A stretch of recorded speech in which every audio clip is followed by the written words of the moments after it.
We hope that Emeretz Hashem, in the merit of our learning, HaKadosh Baruch Hu will bring our soldiers with complete victory, complete security. HaKadosh Baruch Hu will bring our hostages home b'shalom and b'karav, and we should be zocheh Emeretz Hashem to experience besuros, tovos for all of Klal Yisrael.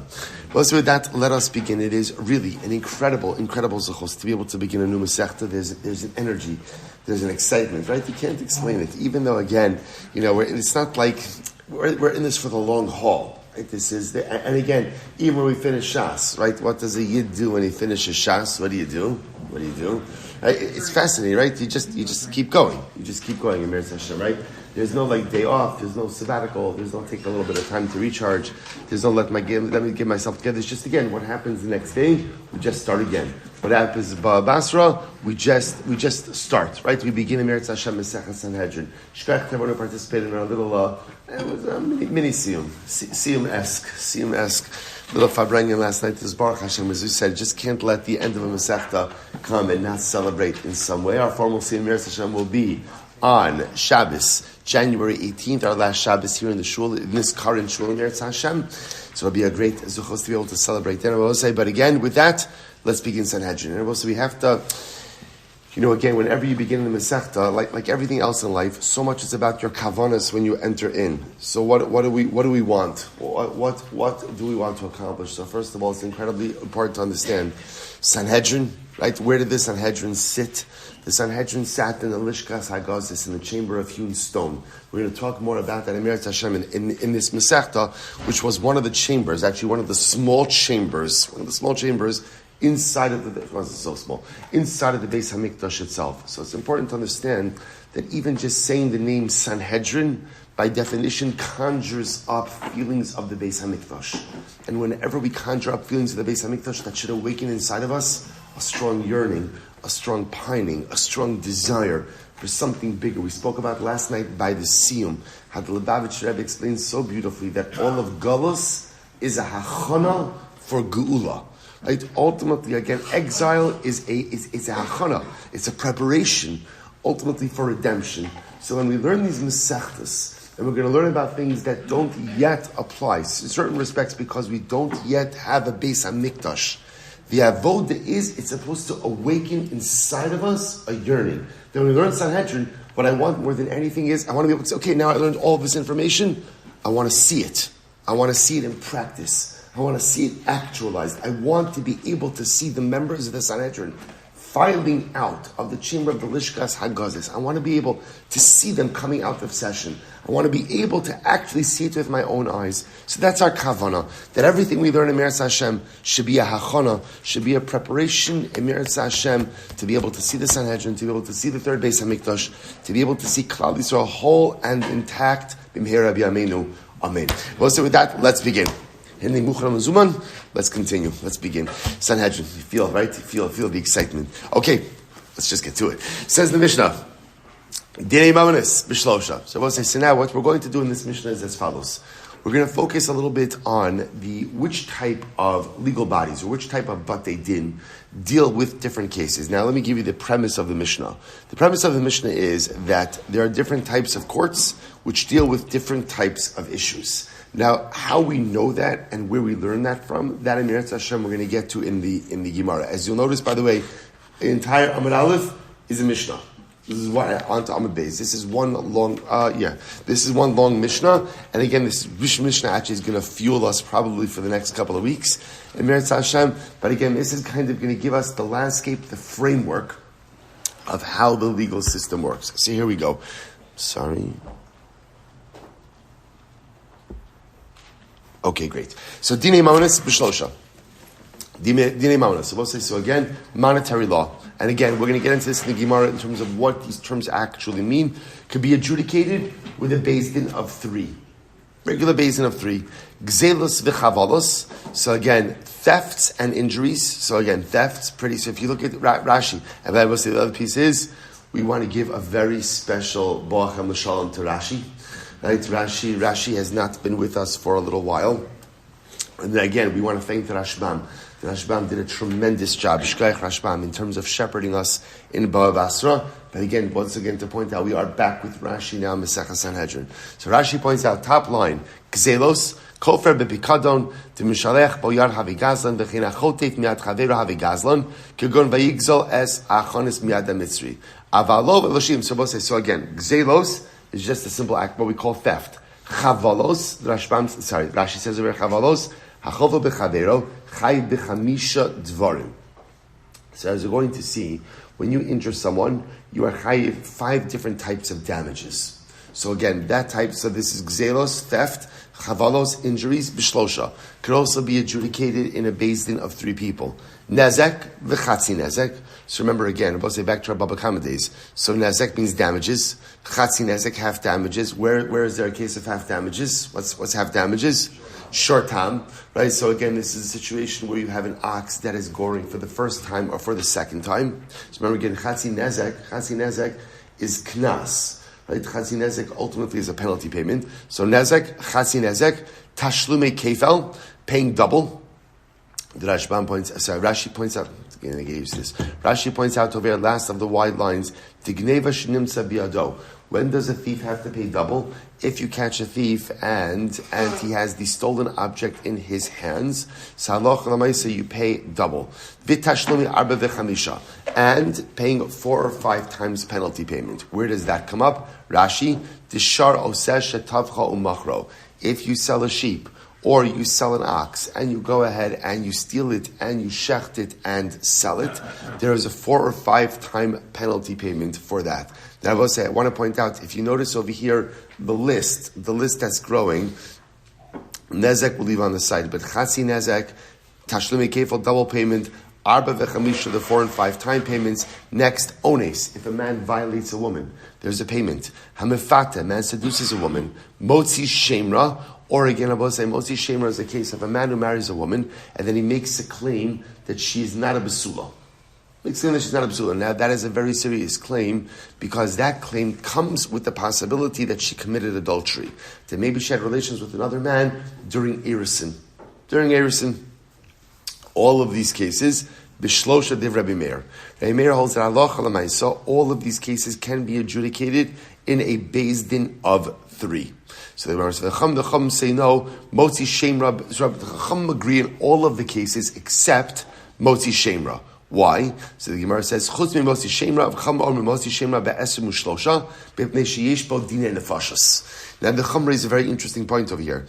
They say we agree with you with all the other cases. That again, essentially all the other cases which are penalty payments, you can adjudicate that in a beis din of 3. The one case in which we will disagree is Motzi Shemra. Why? Because Motzi Shemra carries with it the possibility of a capital crime. Right, as we just mentioned before. Since there's the possibility that the accusation that she wasn't a basula could ultimately, again, unravel to lead to the fact that Chas Hashem, she committed adultery during Erison, during Kiddushin, before Nisuin. So because there's the possibility of capital ramifications over there, therefore that's got to be kicked up to a beis din of 23. So we'll say, so by the way, I just want to point out, we never heard of a beis din of 23 before this. Like, again, 3 I've heard about, right? 3 because 3 is a typical beis din. Where did 23 come from? We're going to talk about it. But just begin. Oh, I forgot to take out. Moshe David, can you grab? There are notebooks. There are Sanhedrin notebooks. I'm sorry. If you feel free to take your Sanhedrin notebooks. And again, as we've always been speaking about, it's so important. We move at such a, I'll call it a brisk pace. And it's important. It would be thank you so much. It'd be wonderful to think that everyone's going to remember all the information. Most of us don't, but to remember something would be incredible. So if you want your notebooks, here they are. So we'll say, so again, as we go along over here, so you'll see just different pieces of information to pick up as we go along. So we've been introduced to a beis din of 3. That's what we've been operating with this entire time. Beis din of 23, we don't know where it comes from, but here's what I do know, which is that a beis din of 23 is capable of adjudicating capital crimes. Okay? It's fine, capital cases. Next, Makos b'shlosha. So we'll say, so our first machlokes, Rabbi Meir and the Chachamim, Rabbi Meir, Motzi Shemra, beis din of 3, Chachamim, Motzi Shemra, beis din of 21. 23. So the Gemara says follow. Makos b'shlosha. So Malkus, what about any case dealing with Malkus? I both say, what's a case of dealing with Malkus? So Malkus ultimately, again, is any lav. Pretty much any biblical prohibition, not any, but many biblical prohibitions carry with them a penalty of Malkus. a person goes ahead and eats non-kosher, malchus. Person wears shatnez, malchus. The violation of any basic law, any basic prohibition, carries with it the penalty of lashes. Rashi points out over here, malchus are boim. Time with Rabbi Shmuel, Rabbanan Farshim. Fine. So about malchus. So Mishur Rabbi Shmuel Amru be'esrim ushlosha. So this is very interesting. In the case of malchus, now again, remember, where do you get malchus? In a violation of a law, violation of prohibition. And yet Rabbi Shmuel says that has to be adjudicated in a Beis Din of 23, which is fascinating. So this is just the violation of a regular law, yet Rabbi Shmuel kicks it up to a Beis Din of 23. Again, this is the Mishnah. So right now we're just going through all the information, and Meretz Hashem, we'll see the reasoning later on. Ibra Chodesh, Bishlosha. Interesting case here. What's Ibra Chodesh? Look at Rashi again. Ibra Chodesh. Shahayu Beis Din Yoshin Veron in Tzrichim Laber Nea Aviv Vatikufa. Sorry, that's Shana. So Ibra Chodesh. So I'll tell you this outside. Every single month is comprised of either 29 or 30 days. Right? That's the maximum. That's why sometimes Rosh Chodesh is 1 day, Rosh Chodesh is 2 days, but the maximum number of days that a Jewish month can have right today is 30 days. Possibly, again, if it's a chaser, if it's a diminished month, 29 days. Now remember, before the calendar was fixed, that was established by a Beis Din. So whether or not the month is going to be 29 or 30 days, remember, it depends on eidos that you get. That type of eidos can be received in a Beis Din of 3 people. To Rabbi Meir. Rabbi Shmuel says, this is very interesting, different process. Bishlosha maschilin. So this is fascinating. He holds, halacha l'maisa, you could begin the discussion, like the deliberations, in a Beis Din of 3. Ubachamisha nosin v'nosnin, and then again you kind of kick up the conversation to a Beis Din of 5. V'gomrim b'shiva, but you finish it with a Beis Din of 7. The final decision is made at the Beis Din of 7. V'gomru b'gimel me'uberes. But if you kind of bypass that system and just decided on this in the Beis Din of 3, it works. Shabbos say all of this is riveting because now what just happened over here is Rav Shmuel introduced to me again a Beis Din of 5 and a Beis Din of 7. So up until now, we were operating with this concept of a Beis Din of 3 and a Beis Din of 23. Now slowly there's a Beis Din of 5, Beis Din of 7. Okay, so we'll have the Gemara. First wide line of Osei Mishnah. Smichas zikenim. So this is interesting. What's smichas zikenim? Look at the Rashi. Smichas zikenim. Al rosh par helam davar shel tzibor. So we will discuss this. Shabbos, we're going to deal with this. So yeah, actually quite extensively.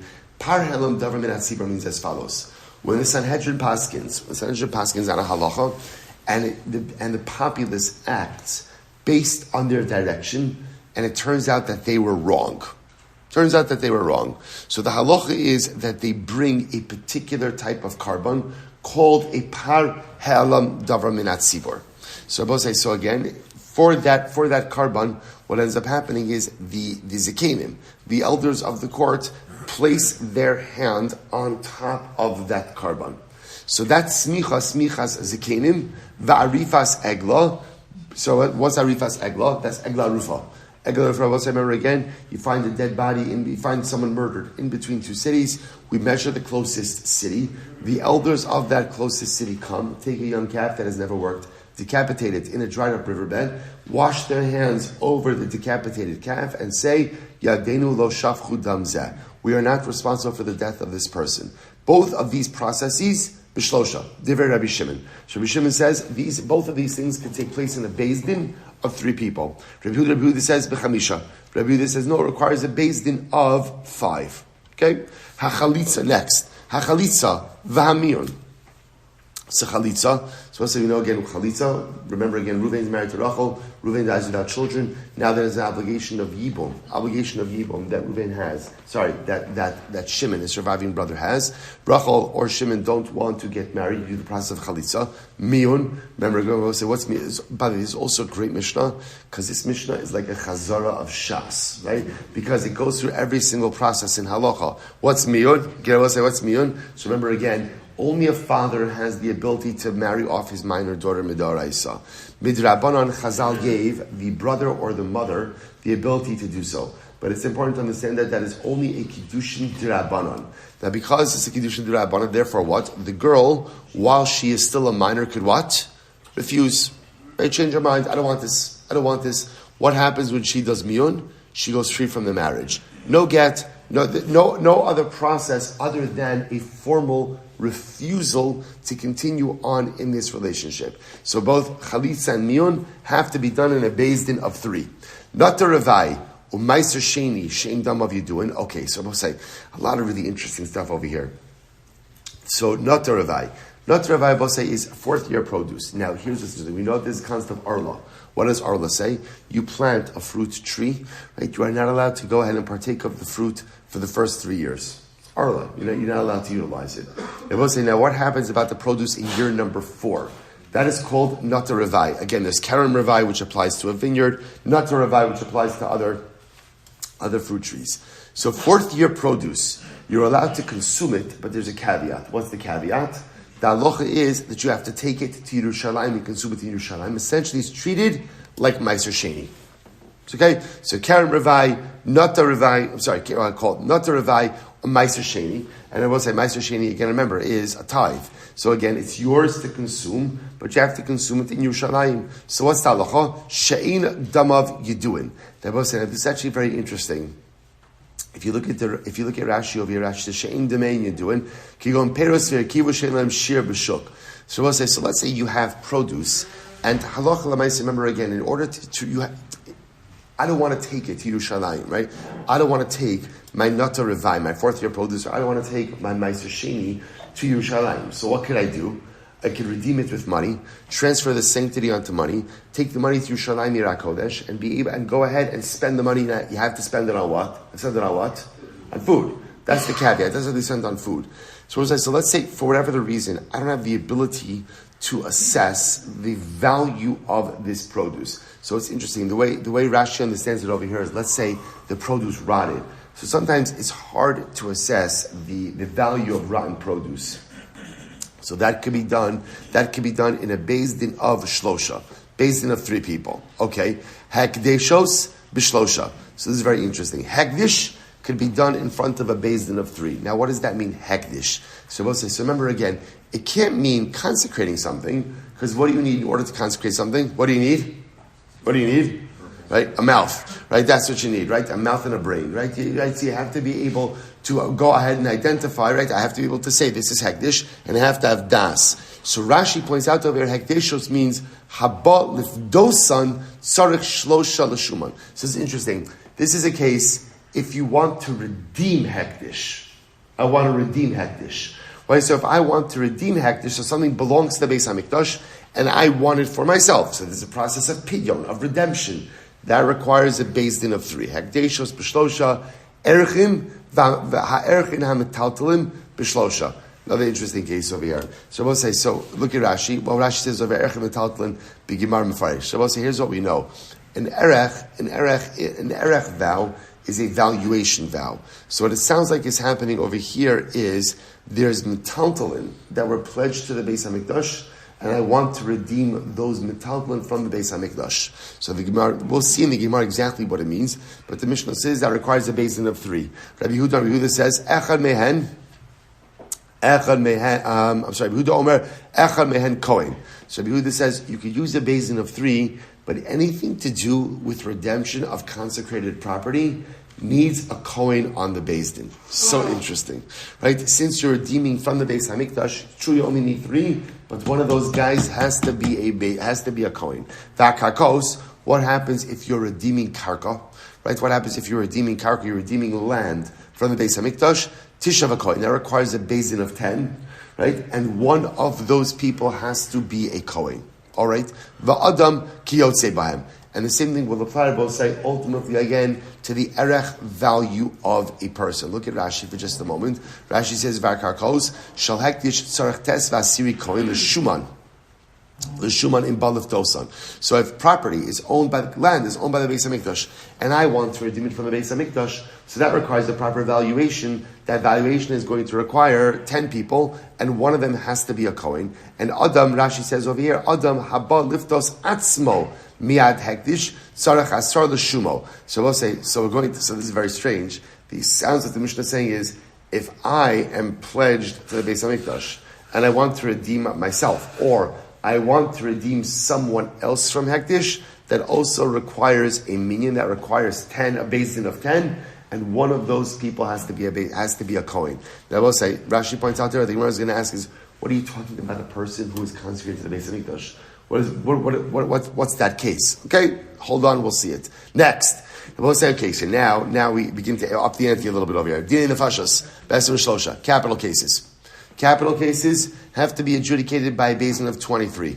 Now we'll say, once again, where does the basin of 23 come from? Where does it come from? Right? It's okay, you didn't miss it. We don't know, right? We don't know, right? The Gemara introduced it to us over here, right? Sometimes, actually, again, when you're confused about something, it's not because you're confused. The Gemara just didn't tell us anything, right? All we know, there is a constant basin of 23. Sorry, basin of 23, we don't know where that comes from yet. But here's what I do know. Capital cases, basin of 23. Harova v'hanirva be'esrim u'shlosha. Suppose it's an interesting case here. Rova v'hanirva means if a person violated an animal, right? That's if a person performed an act of bestiality on an animal, or nirva, or the animal itself went ahead and had relations with a woman. So in these cases, we'll say, so this is a capital case, right? Why is it a capital case? Well, again, remember, if the person was a willing participant in this, then ultimately, again, it's a capital case for the person, and obviously the animal is executed as well. Harova v'nirva b'asur mishlosha. Based in of 23. Shene'emar v'harakta es ha'isha v'es ha'behema. V'omer v'es ha'behema tarogu. So what the Mishnah is pointing out over here is the execution of the person and the execution of the animal are linked.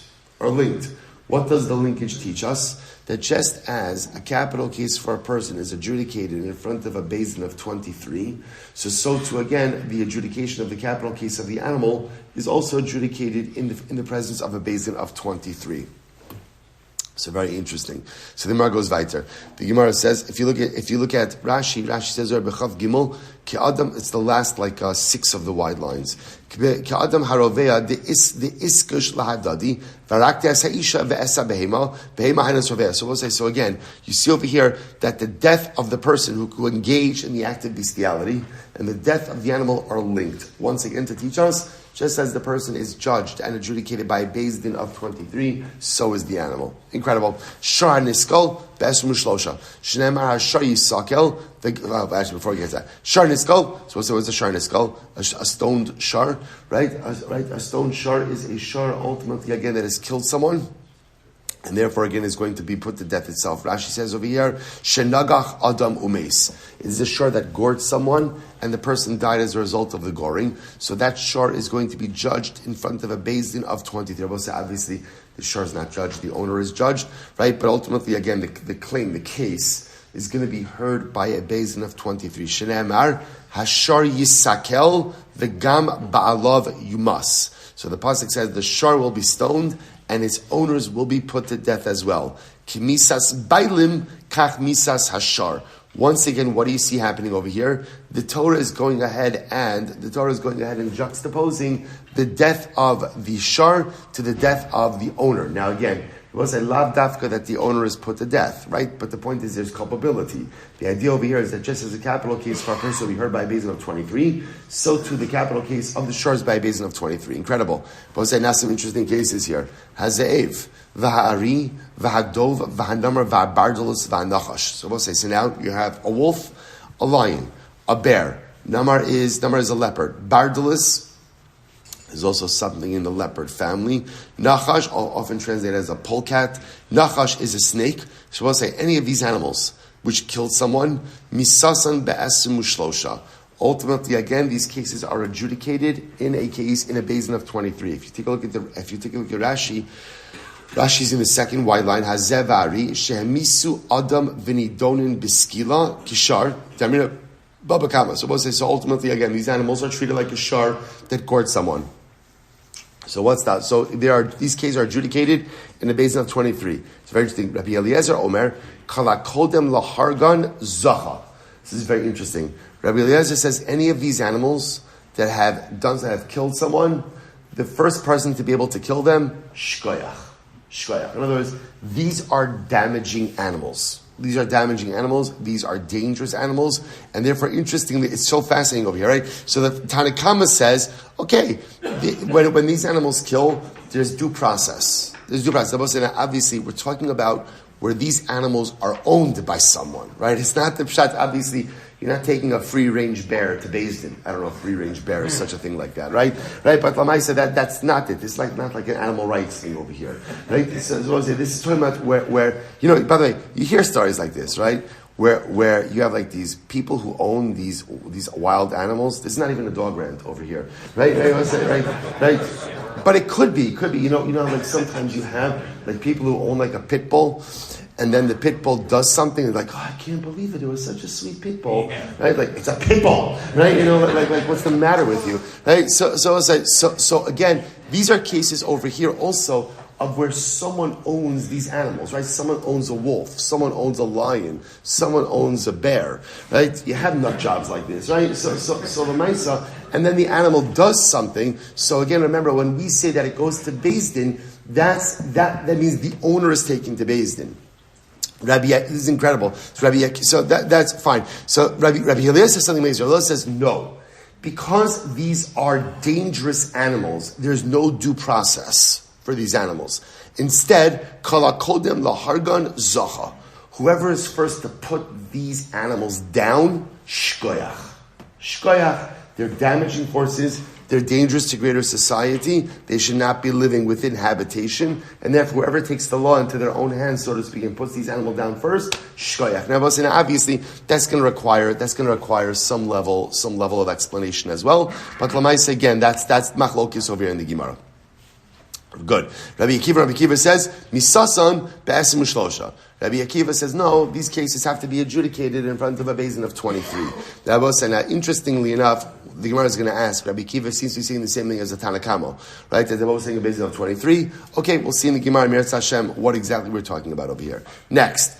Ein danin loas hashevet veloas navi hashaker veloas kohen gadol. So we'll say these are really fascinating cases. You cannot put a shevet on trial. Now we'll say, when would you ever be judging an entire shevet? So Rashi says over here, rubo shel shevet sha'avdu avodah zara b'mezid. This is incredible. Third wide line down in Rashi. Let's say you have an entire tribe that chas v'shalom worshipped avodah zara. Or Rashi says again, the majority of a tribe which worshipped avodah zara. So now you're putting a tribe on trial. You're going to have to adjudicate this case in a Beis Din, or Navi Sheker, you have a false prophet, or Kohen Gadol, or you have a Kohen Gadol that you have to take to Beis Din. I will say, now, interestingly enough, we'll have to see in the Gemara, what are you taking the Kohen Gadol to Beis Din for? Or what exactly is it that he's being accused of? So we'll say all of these cases, so judging an entire tribe, Navi Sheker, false prophet, or Kohen Gadol matters, Ella al pi Beis Din shel shivim ve'echad. Here it is. Right? It's fascinating, right? The Masechta is called Sanhedrin. Yet here's the first time in the entire Mishnah so far that we've seen Sanhedrin. Sanhedrin of 71 judges. 71 judges. You're judging a tribe, you're judging a false prophet, you're judging the Kohen Gadol. That's kicked all the way up the ladder. That goes to the high court of the land. The Sanhedrin, 71 judges. Vein Motzian. What says incredible. Vein Motzian. L'mochemes harashus. Ella api bezin shel shem ve'echa. Similarly, again, Klal Yisrael can't go out to war unless they have the permission of the Sanhedrin, the High Court. 71 judges. Now, both say we're going to talk about this, and this is going to be some great sugyas over here. Different types of wars for Klal Yisrael. Rashi says over here something very interesting. Rashi says milchemes rishus. This is in the wide lines, about 4 lines in. Kol milchama karoi rishus. So Rashi says something very interesting. What is a milchemes rishus? Now we call that a milchemes rishus, not an optional war. I think there's a better term for it. Strategic? Discretionary war. Right? So Rashi says, what is a discretionary war? Rashi essentially says, David, you did great. It was strategic. It was also very good. Just not correct. And so I'll say, so says, listen to this. Discretionary war. Now, what does it mean, discretionary war? So Rashi says something amazing over here. Rashi says, any war except for conquering Eretz Yisrael is called a discretionary war. So I will say, which is very interesting. So what does that mean? A defensive war is considered to be a milchemes rishus. It's not a con. So again, we're going to take a lot of issue with that Rashi. The Rambam takes issue with that Rashi. Not our topic right now, but again, just coming attractions. So again, but however, what the Gemara does say, so you see something very interesting. The opposite of a milchemes rishus is milchemes mitzvah. So apparently, Mechames Mitzvah does not require the permission of the Sanhedrin, which we'll get into in the Gemara. But Lamais again, but Mechames Rishos does require Sanhedrin. LP Beis Din Shel Shem Ve'echad. Emosifin al ir v'al azaros LP Beis Din Shel Shem Ve'echad. This is incredible. I will say you cannot add on to the city. Now, Bepashtos, we're going to see that this is talking about over here Yerushalayim. Rashi points out you can't add on to the borders of Yerushalayim, nor can you add on to the courtyards of the Beis Hamikdash without without the Sanhedrin. You need a Sanhedrin of 71 judges. Vein osin Sanhedrios l'shvatim. So it's fascinating. We're going to see that the Sanhedrin, the High Court in Yerushalayim, has an obligation to establish what we'll call circuit courts, right, in every shevet. But who establishes the circuit courts? Who establishes the smaller courts? That can only be done by the High Court in Yerushalayim. Enosin Sanhedrios l'shvatim ela al pi Beis Din Shel Shem Ve'echad. So every shevet should have its own court. But those courts have to be established by the High Court in Yerushalayim. Ein osin ir nidachas ela al pi Beis Din Shel Shem Ve'echad. Rabbi say ir nidachas. What's ir nidachas? You have a city where all of the inhabitants worshipped Avodah Zarah. Chas v'shalom. What happens to that city? You wipe it out. So the declaration or the sentence of a Ir Nidachos can only be established by a Beis Din, by the Sanhedrin, 71 judges. So now that we're talking about Ir Nidachas, the Gemara says some interesting discussions over here. You cannot declare a border city an Ir Nidachas. Now, we're going to get into this, but this just intuitively makes a lot of sense. Why? What happens if you declare a border city in Ir Nidachas? What ends up happening? You wipe out the city. What does that do? That opens up the border. I will say, we have lived through an era where we see what happens when border cities are overrun. And how that opens up the gateways for death and destruction, Rahman al-Islam. So therefore, again, it's interesting that if you have a border, so what do you do with a border city where the inhabitants worshipped Avodah Zarah? That we'll have to see. But the point is, you can't go ahead and declare a border city as an Ir Nidachas. Velo shalosh. Furthermore, again, and we'll have to see exactly what to do with this. You cannot go ahead and make 3 cities Ir Nidachos, but you could do 1 or 2. Okay? Sanhedrin Gidol, so what I say here it is. Sanhedrin Gidol says Shel Shem Ve'echad. The High Court in Yerushalayim, in the Beis Hamikdash, was comprised of 71 judges. Uktana Shel Esem Mishalosh. And ultimately, again, a lower court was 23 judges. The Gemara says, Minayin L'Gidola Shi Shel Shem Ve'echad. How do you know that the High Court in Yerushalayim was 71 judges? Where do you get that from? Shneimar. Abba says very simple. Asfali shivim ish miziknei Yisrael uMoshe al gabehen. Abba say absolutely incredible, because what does the pasuk say in Bamidbar? Right, where again Moshe Rabbeinu says to HaKadosh Baruch Hu, I can't do this by myself. So Moshe Shalom says, no problem, gather for me. Or Moshe Rabbeinu says, right, Isfuli. So Hashem says to Moshe, Asfali shivim ish. Hashem says to Moshe, gather for me 70 people. And who's together with the 70? Who sits on top of the 70? Who's the Beis Din? Moshe Rabbeinu. Boom, there it is, 71. So 70 people gathered, plus Moshe Rabbeinu. That becomes the model for a Sanhedrin of 71 people. Rabbi Yehuda says Shivim. Rabbi Yehuda says, no. The Sanhedrin is actually not 71, but rather the Sanhedrin is 70. Interestingly enough, it seems to be that Rabbi Yehuda holds that Allah Moshe Rabbeinu wasn't part of the Sanhedrin, the first Sanhedrin. So it's really gathered for me 70 people. Now, what do you do with an even-numbered Sanhedrin is a different discussion. We'll see in the Gemara. So I'll say, how do you know that the lower court is comprised of 23? Where is that from? Shneimar.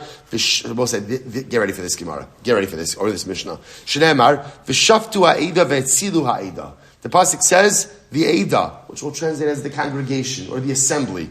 The assembly will judge and the assembly will save.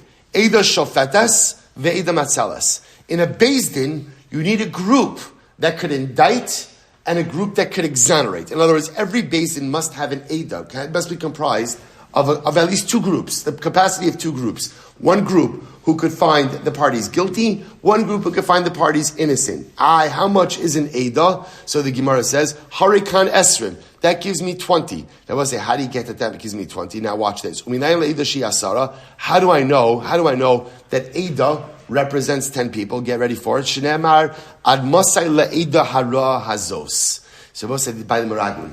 By the Meraglim. Now remember again, you'll say, but 1 second, there were 12 Meraglim. But remember again, when the pasuk says, ad masai, who says, how long will I have to deal with this terrible Eidah? Remember again, who did that exclude? That excluded Yoshua and Kalev, which means Eidah means 10. Eidah means 10. So I'll say, now watch this. When it comes to a court, the Torah uses two phrases. The shaftu ha'eidah, the Eidah will judge. V'tzilu ha'eidah, and the Eidah will exonerate. That shows you that a Beis Din has to be made up of two Eidahs. An Eidah, minimum of an Eidah is 10. Where do we learn that from? Miraglim. So two Eidahs gives you 20. So the Gemara says, now watch this. So how do I get the other 3? The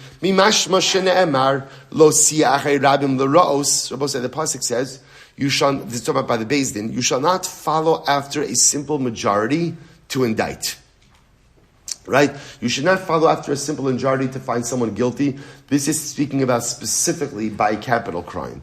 So the Gemara says, so it sounds like you can follow a simple majority to exonerate, right? But you can't follow a simple majority to indict. So the Gemara says, if that's the case, that I can follow a simple majority to exonerate, then why does the pasuk have to say Aharon HaKohen? Why does it have to say that follow the majority? So the Gemara says, Lo katiyascha l'tova, hatiyascha l'ra. To teach me that to follow the majority ultimately again to exonerate is not the same as following the majority to indict. How so? Hatiyascha l'tova pi'echad. Following the majority to exonerate, all you need is what? What kind of majority do you need? Majority of 1. So the Gemara says, Hatiyascha l'ra api shnayim. In order to indict, ultimately again, you need 2. Now both say, so here we go. Just follow this, right? So let's build up our number. Before we turn the page, don't turn it. Right? Both say, now remember again, what do I have over here, right? Hands off, right? What do I have over here?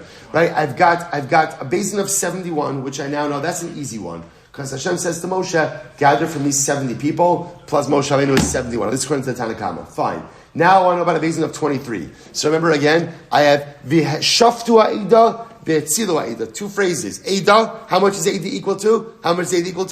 20. Right, 20. Right, 10 and 10, 20. Good. Now what about the other 3? So we'll say, here's what I know. Now I'm inside of a group of 20. Now, in order for a basin of 20 to go ahead and indict, what do they need? They need at least a majority of 2. Right? Because to indict in the majority of 2, to exonerate even a simple majority of 1. So therefore, if I have 20, I need a majority of 2. What does that kick me up to? What does that kick me up to? 22. Now, turn the page. The Ein, Beis Din Shakel. Here's the problem. You can't have a Beis Din of 22. Why can't you have a Beis Din of 22? Because you can't have an even numbered Beis Din. Therefore, because then you can end up with a split. Therefore, Mosifin Alein Od Echad Harikan Esther Mosha. Therefore, I can't have a basin of 22. Therefore, I got to add in 1 more. What do I have? 23. So that's what I've got now. My next basin. I've got my 71-member basin, and I've got my 23-member basin. The Kama Yehei Be'ir V'tei Ru'iyah the Sanhedrin. So how many people do you need in a city in order for them to be right to the Sanhedrin? Now, what this means is, it sounds like what the Gemara is saying, and what sounds like what the Mishnah is saying is, we'll see this in the Gemara. How many people do you need in a city in order to set up a Beis Din in that particular city? That's what we're asking over here. How many people do you need in a particular city to set up a Beis Din? So the Gemara says, Rabbi Nechemya says, 250 people. No, I skipped. May have asked him, 120 people. 120 people in a city in order to set up a Sanhedrin, which sounds to be like a pretty small city. And we'll discuss in the Gemara. Nechemya says, Masai Mushloshim, you need 230 people, Keneged Sari Asaros, corresponding to the Sari Asaros. Again, we'll see exactly what that means in the Gemara. So we'll say, so interestingly enough, fundamental machlokes about what the minimum population size is in a city in order for there to be an obligation to set up a local base. And we'll say, Mazel tov. Mazel tov on our first Mishnah, Masechah Sanhedrin. Mazel tov. And by the way, mazel tov to Mishnah Yomi. I'm finishing Masechah Basra, right? And beginning Masechah Sanhedrin today as well. Pretty incredible. That Daf Yomi, Mishnah Yomi beginning the same day. Sheyichyeh to Rabbi Kalman Akiva. Finishing Mishnah Yomi, beginning today. All right, Sheyichyeh, we'll say. Gemara. Okay, so let's say now back. So Mishnayos is so nice, right? Everything makes like perfect sense in the world of Mishnayos, right? Everything is beautiful, everything is harmonious. Comes Gemara and stirs the pot. So I will say, here's what the Gemara says. Here's the problem. The Mishnah says, Dine Mamanis Bishlosha, and then Gzelos v'chavalos Bishlosha, right? Monetary laws adjudicated by a basin of 3, and then the laws of theft and injuries are 3 as well. So asks the Gemara, Atu, Gzelos v'chavalos lav dine mamanis ninhu? I don't understand. It's repetitive. Once you tell me dine mamanis, 3, monetary laws adjudicated by a basin of 3, Gzelos and chavalos, theft and injury, is monetary law. Why do you have to break that out separately? To which the Gemara says, Am Rabbi Avo, Mahein Katani. So you're right, Rabbi Avo says the Mishnah is meant to be explanatory. What's the explanatory? Mahein Dine Mamanis, Gzelos v'chavalos. Read the Mishnah like this, Dine Mamanis b'shlosha. And what's an example of Dine Mamanis? What do we mean when we say Dine Mamanis? Gzelos v'chavalos. We mean the laws of theft and damages. Aval hodas v'halvaos lo.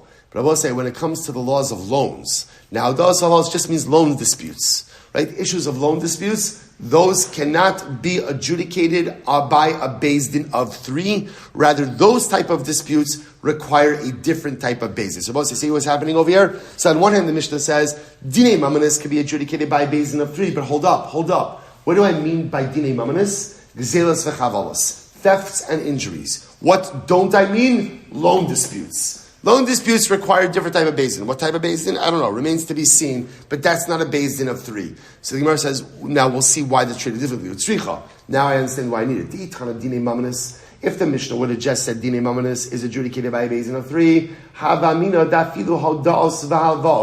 I would have thought that therefore this by definition also includes hodas and avos. Must also include loan disputes. Therefore, Tani Gzelos v'chavalos. Therefore, the Mishnah says, no, Gzelos v'chavalos, to teach you that what does Dinei Mamanis, what does it mean when we say that monetary law could be adjudicated in a basin of 3? That's only theft and injuries. Tani Gzelos v'chavalos. For lo katani Dinei Mamanis. Furthermore, again, had the Mishnah just said, so just leave out Dinei Mamanis and just say Gzelos v'chavalos. Just say theft and injury is adjudicated by a basin of 3, and don't say Dinei Mamanis. So I would have said, I would have thought, no. Since it said Gzelos v'chavalos, which means monetary law, I would have assumed that includes loan disputes as well. V'hai diktani Gzelos v'chavalos. And why did the Mishnah say Gzelos v'chavalos dafka?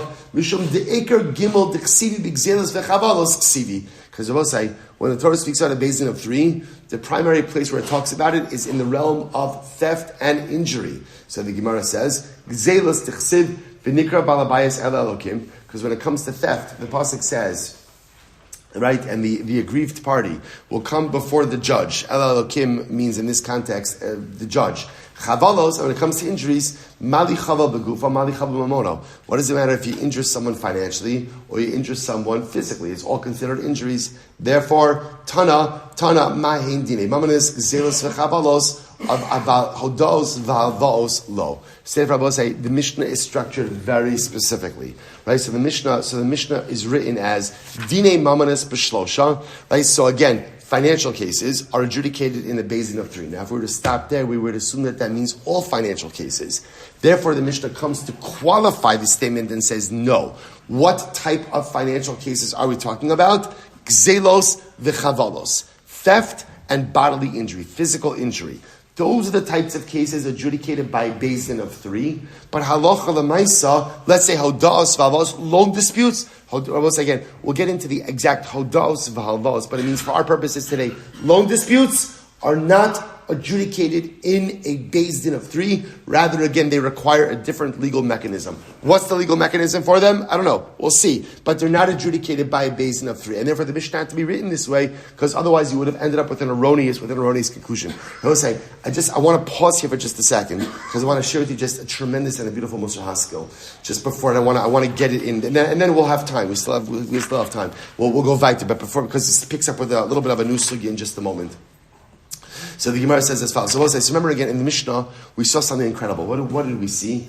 The Mishnah learned out the concept that a beis din of 23, right? Where did we learn it out from?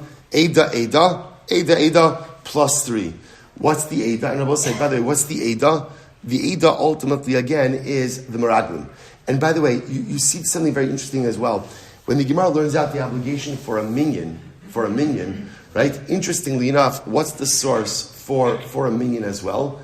Is Adas Korach, right? Part of the limud is Korach and his assembly. The Baal Shem Tov HaKadosh asks such a fascinating question. He says, I don't understand. Why are we learning out these bedrock concepts from bad people? Right? Let's focus over here. Right? We're talking about the judicial system. We'll say, what's the entire purpose of a judicial system?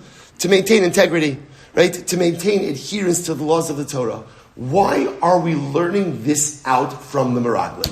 Out of all the places, you can't find another source to this. So we'll say, listen to what the Rebbe says. This is incredible. Chazal Amru, Meraglim in lechelik olam haba. The Gemara says that the Meraglim don't have a portion in the world to come. So we'll say, this is incredible. The Rebbe says, but however, Nishmos Yisraeli Efshalem Sheyovduli Olme Ad. It is impossible for a Yiddish soul, it's impossible for a neshama to be lost forever. So on one hand, the Gemara says that the Meraglim the spies don't have a portion of the world to come. But the Baal Shem Tov says, how could it be that a soul is going to be lost forever? He says, it can't be. Why? Chelek Eloka Mima'al. People think that's the Balatanya's Lashon. But the Baal Shem Tov already said, right? Chelek Eloka. Chelek Eloka. The neshama ultimately, again, is a piece of HaKadosh Baruch Hu. So how could it be that a Jew would be lost forever? To say that a Jew doesn't have a portion of the world to come? He says, Lachein matzu lahem chazal takana. So therefore Chazal found a way to save the Meraglim. How do you save the Meraglim? How do you save the followers of Korach? Eda hi asara. By using them as the limud, as the source for 10, Eda to create the Sanhedrin. Al yidei limud zeh Yis'alu v'yitaknu nishmosehem. By using them, by using the psukim, by using the Meraglim as the source for this halacha, what does it do? It lifts up their neshamas. By using their memory, by using even their sin, by using their pasuk to teach us a profound halacha, a bedrock halacha, ultimately that provides a tremendous aliyah, lifts up their neshamas. The same is true ultimately with the assembly of Korach.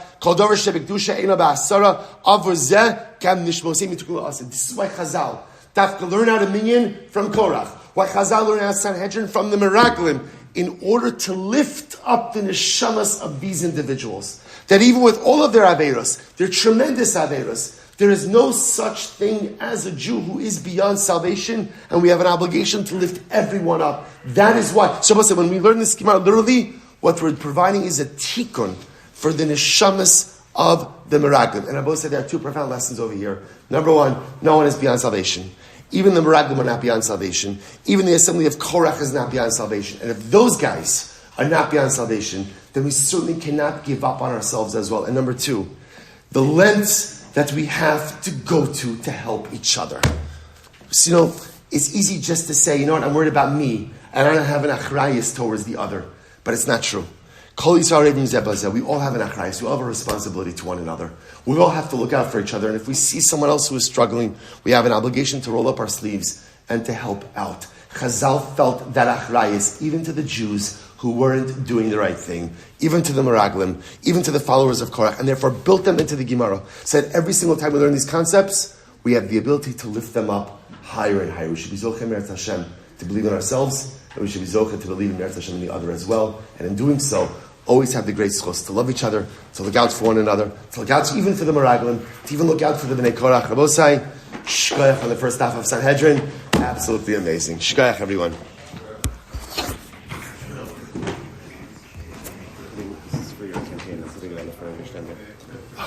Thank you.